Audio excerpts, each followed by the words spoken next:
سیدنا ابو سعید خدری فرماتے ہیں کہ آپ صلی اللہ علیہ وآلہ وسلم کے کئی صحاب عرب کے ایک قبیلے کے پاس پہنچے اور انہوں نے کہا کہ ہمیں کھانا کھلایا جائے، لیکن انہوں نے صحابہ کی ضیافت نہ کی۔ اسی دوران ان کے سردار کو بچھو نے کاٹ لیا۔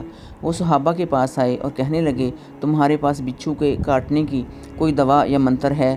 انہوں نے کہا، ہے تو صحیح، لیکن چونکہ تم نے ہماری ضیافت نہیں کی، لہٰذا ہم معاوضہ کے بغیر منتر نہیں کریں گے۔ آخر انہوں نے 30 بکریاں دینا قبول کیں۔ تب ایک صحابی یعنی سیدنا ابو سعید خدری خود انہوں نے سورۃ فاتحہ پڑھنی شروع کی۔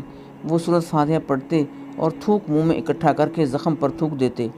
وہ سردار اچھا بھلا ہو گیا، اس کا ایسے ٹھیک ہو گیا زخم جیسے اس کو بچھو نے کاٹا ہی نہ ہو۔ قبیلہ کے لوگ بکریاں لے آئے تو صحابہ اکرام کو تردد ہوا کہ جب تک آپ صلی اللہ علیہ وآلہ وسلم سے پوچھ نہ لیا جائے ان بکریوں کو قبول نہ کیا جائے۔ چنانچہ جب صحابہ اکرام نے آپ صلی اللہ علیہ وآلہ وسلم سے پوچھا تو آپ ہنس دیے اور فرمایا، ارے تجھے یہ کیسے معلوم ہوا کہ سورۃ فاتحہ منتر بھی ہے؟ تم بکریاں لے لو اور میرا حصہ بھی رکھنا۔ جھاڑ پھونک کو پیشہ نہیں بنایا جا سکتا، اس کی پیشگی اجرت طے کرنا ممنوع ہے۔ البتہ بعد میں اگر کوئی اپنی خوشی سے ہدیہ دے دے تو اس کو لینے میں کوئی حرج نہیں۔